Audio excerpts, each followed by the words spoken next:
일할 때는 $100, 잠잘 때는 $200. 혹시 이 영상을 처음 보셨다면 제 채널의 모든 영상을 정주행하시길 추천드립니다.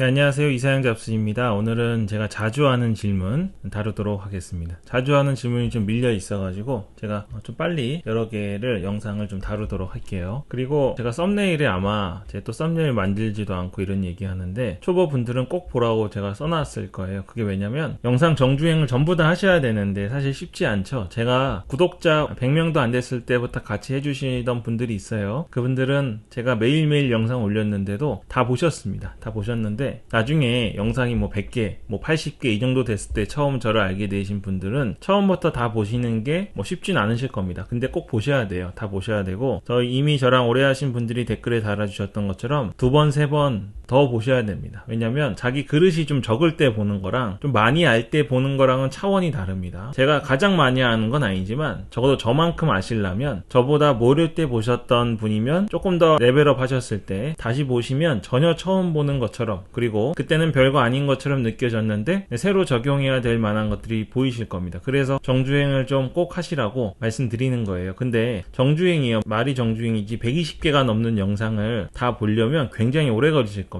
처음부터 보시려면. 그렇기 때문에 지금 당장 글을 쓰는 입장에서 다 보시기도 전에 저한테 당연히 질문이 생기실 수밖에 없죠. 그래서 댓글로 질문을 해주시면 제가 최대한 달아드리는데 제가 빨리빨리 못 달아드릴 때도 있잖아요. 답변을 기다리면서 글 쓰는데 굉장히 불안해 하시는 분들이 많을 겁니다. 근데 이미 제 영상이 다 나와 있는 거예요. 그래서 정주행 하시다 보면 분명히 나올 겁니다. 근데 아직 정주행 다 못 하셨으니까 그 사이에 궁금해할 만한 질문들이 있죠. 블로그 1년 이하로 열심히 하시던 분들이 궁금해하던 질문들을 먼저 제가 이 자주 하는 질문에서 빼서 하는 거니까 특히 블로그 경력이 쉬는 기간 말고 열심히 했는데 한 1년 이하 정도 되셨든지 아니면 이제 처음 오셨던 분들은 특히 이 자주 하는 질문 영상을 보시면 정주행을 하면서 아직 몰랐던 것들도 미리 땡겨서 궁금증을 해소하고 블로그를 계속 열심히 하실 수 있게 될 겁니다. 제가 썸네일에 그렇게 써놓은 거니까요. 오해하지 마시고 초보분들 특히 혹은 블로그에 좀 시간을 오래 들이지 못하신 분들은 정주행 계속 하시면서 포스팅 하시면서 이 자주 하는 질문 영상을 꼭 보시기 바랍니다. 자, 그럼 시작하겠습니다. 김준호님,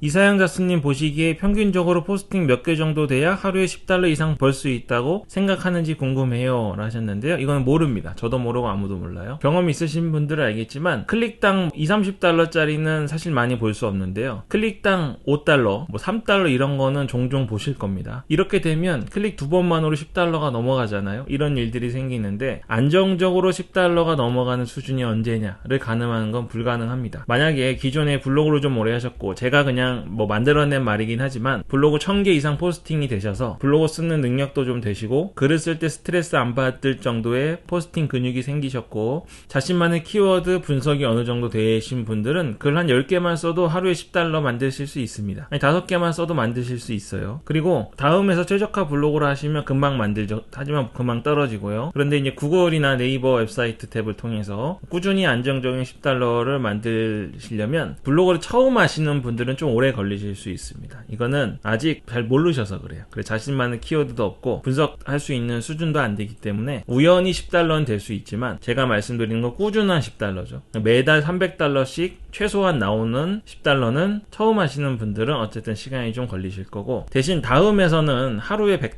$200도 가능합니다. 근데 그거는 내일 멈출지 다음 주에 멈출지 두 달 뒤에 멈출지 모르는 거니까 그렇게 생각하시고 너무 스트레스 받지 마시고 다음에서 수익 내실 수 있을 때는 충분히 내신 다음에 이제 구글에서 혹은 네이버 웹사이트에서 꾸준히 수익을 내는 방향과 병행하시길 권해드리겠습니다. 다음은 주주클럽님입니다. 저 같은 경우에는 법률회사 다녀와서 그와 관련한 내용을 정리해서 올리는데 좀처럼 수익이 나진 않네요. 이게 굉장히 좋은 입장에 계신 겁니다. 이 법률회사를 다니기 때문에 법률에 대해서 글 쓰실 수 있다고 그랬는데요. 법률 관련 키워드가 단가가 굉장히 높습니다. 굉장히 높아요.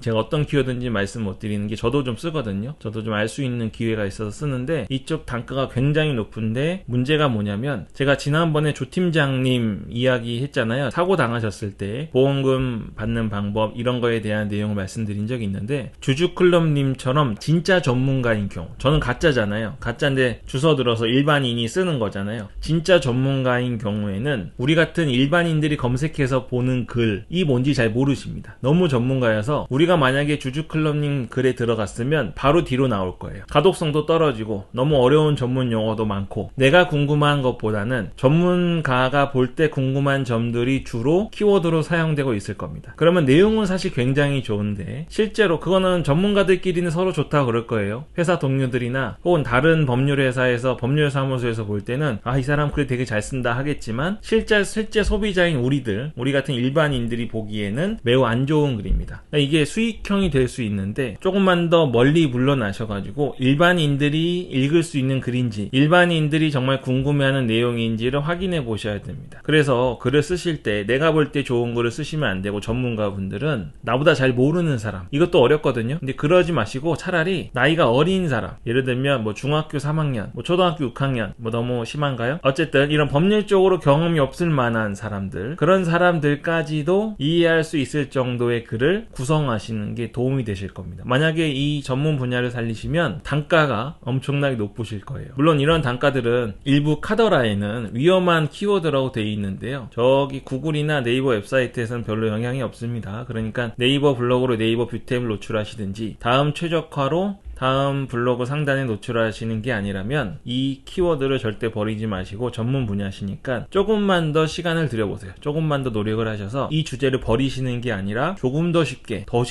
쉽게 쓰는 방법을 연구하시면 좋겠습니다. 실제로 좀 친한 친구가 있으시면요, 읽어보라고 해보세요. 이쪽으로 전혀 모르는 친한 친구. 근데 친한 친구가 좀 읽는 척만 한다, 눈이 약간 초점을 잃고 내가 보고 있어서 겨우겨우 끝까지 보는 척만 한다, 그러면 실패한 글입니다. 근데 잘 모르는 친구에게도 도움이 되고 친구가 그 글을 읽으면서 그 글에 대한 내용을 나한테 추가로 질문하는 게 아니라 그 글만 가지고 충분하게 정보를 습득하는 것 같은 느낌이 든다. 그러면 이제 쉬운 글이 써지는 거겠죠. 저도 비슷한 방식을 씁니다. 저도 전혀 전문가가 아닌 지인들한테 제가 전문적으로 쓰는 글들을 한번 읽어보라고 하기도 하거든요. 그러니까 이런 방식들은 자기는 자기를 몰라요. 내가 얼마나 어렵게 쓰는지, 내가 얼마나 글을 못 쓰는지 모릅니다. 그러니까 좀 솔직한 친구들에게 한번 읽어봐 달라고 해보십시오. 네, 다음은 써니님인데요. 티스토리 주제로 맛집, 카페 이런 거 별로라고 하는데 맞나요? 이거는 좀 상대적인 내용인데요. 네이버가 맛집이나 카페 이런 것들을 알려주는 데에는 훨씬 검색량이 많습니다. 월등하게 많아요. 또 하나는 연령별 차이가 있는데요. 네이버 같은 경우는 전 연령이 다 보는 편입니다. 다음은 조금 연령대가 있으신 분들이 보잖아요. 근데 연령대가 있으신 분들보다 특히 카페 같은 것들은 좀 젊은 층에서 많이 보죠. 그래서 티스토리가 불리하다는 말이 있는데요. 또 상대적으로 구글 검색은 젊은 층이 좀 많이 하는 경향이 있습니다. 그러니까 꼭 맛집이나 카페가 별로인 건 아닙니다. 근데 생각해보세요. 네이버에서 맛집이나 카페 써서 뭐 하시려고 그럽니까? 애드포스트 혹시 수익 내시는 겁니까? 그럼 그거는 아무리 조회수가 많이 들어와도 10,000명, 20,000명 들어와도 돈이 안 되잖아요. 티스토리를 해서 유입량이 적어가지고 그 글을 통해서 3,000명, 5,000명 들어와도 애드센스로 수익을 내시면 네이버 애드포스트 20,000명보다 훨씬 더 수익이 높습니다. 그러니까 같은 주제인 경우에는, 특히 맛집이나 카페 같은 주제인 경우에는 아직은 네이버가 훨씬 많지만 수익으로 치면 티스토리가 훨씬 많습니다. 티스토리, 특히 다음이나 구글 검색 같은 것들이 국내에서는 네이버보다 훨씬 밀린다고 하는데요. 그거는 네이버랑 비교해서 밀리는 거지 우리 개인한테 줄만한 트래픽 양으로는 절대 부족하지 않습니다. 다음이 아무리 플랫폼이 다른 거에 비해 작아도 우리 개인은 상상할 수 없을 만큼 엄청난 검색량을 보유하고 있어요. 그래서 상위 노출만 할 수 있다면 애드센스를 달 수 있는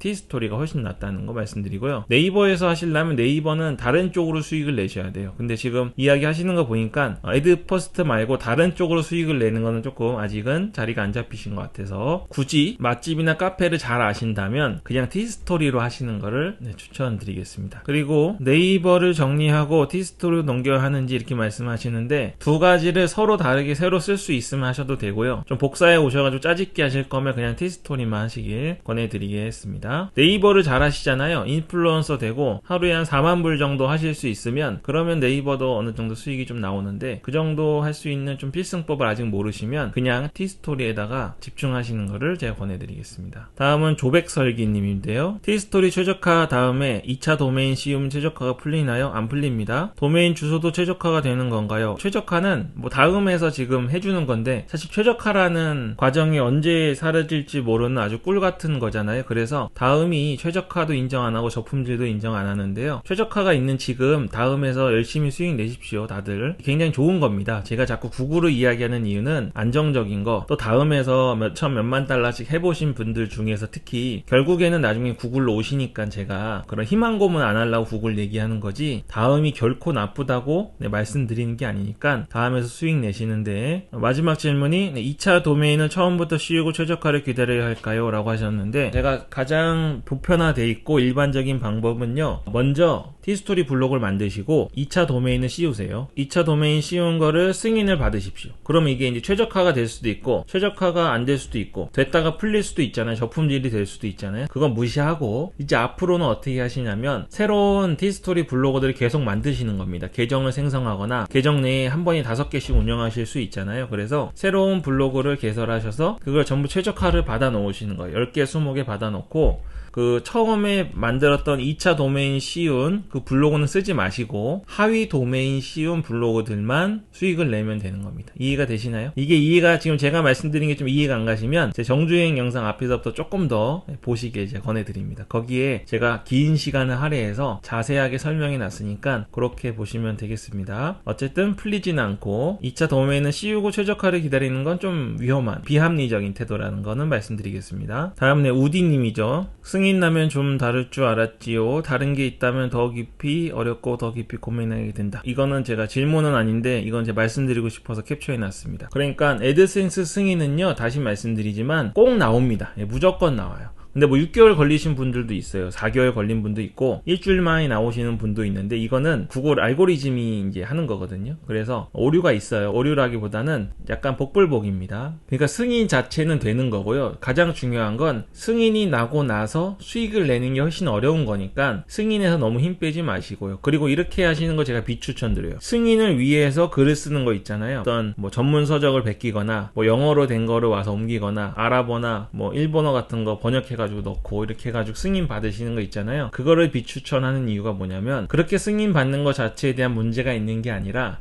다시 말씀드리지만 승인보다 승인 받고 나서 수익을 내는 게 중요합니다. 그러니까 그렇게 승인을 받으시면 돈도 안 되는 글이잖아요. 유입도 별로 없고. 그러면 승인 받고 나서 다시 처음부터 시작하는 거예요. 근데 예를 들어서 승인을 받는데 3개월 걸렸다고 해보죠. 그럼 3개월 뒤부터 수익을 위한 글을 쓰는 거랑 3개월 전 처음부터 유입이 많이 생기고 사람들에게 도움이 되고 체류 시간이 많은 글들을 미리 써놓는 거랑은 차원이 다른 겁니다. 그러면 뭐가 다르냐면 전자는 3개월 뒤부터 시작을 하는 거고 후자는 이미 3개월 앞서서 돈이 되는 글들을 써놨고 승인이 나자마자 수익이 벌써 생기기 시작하는 거죠. 그래서 전자와 같은 방식은 왜 생긴 거냐면 그건 단지 2차 도메인이라든지 혹은 예전에 다음 최적화가 잘 안 풀리던 경우 그때 승인만 나면 이 최적화로 돈을 많이 벌 수 있어서 승인 나오고 나서 바로 땡길 수 있으니까 했던 거였지, 그러니까 자신이 하는 방식이 그런 방식이 아니고 지금처럼 다음 저품질이 매우 빈번하게 나오는 상황에서는 좀 불리한 방식이다 라는 걸 말씀드립니다. 그래서 그건 선택의 영역이지만 승인 후가 더 중요하고 체류 시간을 높여서 구글 상단이나 네이버 웹사이트 상단에 계속 오래 유지되고 있는 경우가 훨씬 더 중요하다는 거, 그게 돈이라는 거 말씀드립니다. 구글 상단에 박히면요 막 2년 동안도 있어요. 거기 위에 3년도 있고 막 이럽니다. 그러니까 제가 왜 자꾸 구글을 강조드리냐면 그게 사람을 엄청 안정감 있게 해줍니다. 그래서 글을 못 쓸 때도 있잖아요. 그리고 글이 잘 안 써질 때도 있습니다. 그리고 매번 쓰는데 그 글들이 상위 노출에 실패할 때도 많이 있어요. 그럼에도 불구하고 그러한 글들이 계속 수익을 내주고 있기 때문에 좀 더 공격적으로 이제 할 수 있습니다. 오늘 탁구 단체전 16강 이겼죠. 거기 이제 신유빈 선수라고 엄청 유명한 선수가 나오는데 다른 분들도 물론 잘하셨고 3대0으로 이겨버렸습니다. 근데 보시면 알겠지만 해설하시는 분도 그렇고 탁구를 하는 이 신유빈 선수라든지 전지 선수라든지 최효주 선수 이런 선수들이 이기고 있을 때 한 5점 차이로 이기고 있으면 엄청 공격적으로 플레이를 하게 되죠. 근데 비슷하거나 지고 있는 상황에서는 한 점이라도 깎이면 안 되기 때문에 엄청 소극적이고 방어를 하게 되고 탁구 테이블에 자꾸 뒤로 멀어집니다. 어떻게든 막으려고. 그러면 저쪽에서 공격할 수 있는 각도가 넓어지기 때문에 점점점 불리해지잖아요. 제가 뭐 탁구도 모르면서 왜 이런 얘기 하냐면 우리가 뭔가 안정감 있게 자리 잡고 있는 수익을 내는 포스팅이 있으면 아주 공격적으로 자신감 있게 글들을 쓸 수 있습니다. 그러면 이상하게도 그런 글들이 상당히 잘 박히는 거예요. 그래서 그냥 승인 자체가 중요한 게 아니라 돈이 되는 글들을 언제나 쓰시기를 제가 권해드리겠습니다. 네, 오늘 자주 하는 질문은 여기까지 하겠습니다. 영상만 보시지 말고 글 하나 쓰세요. 다 못 쓰셔도 되니까, 쓰다가 임시 저장하셔도 되니까 꼭 키워드도 잡으시고 디스크립션이라도 쓰시고 요점이라도 잡아 놓으십시오. 이렇게 해놓는 게 중요한 겁니다. 영상 보시고 꼭 글쓰기 한번 눌러서 임시 저장이라도 하시길 권해드리면서 오늘 여기까지 하겠습니다. 이사양 잡스였습니다. 오늘 영상이 좋았다면 구독, 좋아요 눌러주시고요. 알림 설정 버튼 누르셔서 전체 알림 설정해 주시면 영상을 놓치지 않고 하루라도 더 빨리 수익을 내실 수 있습니다.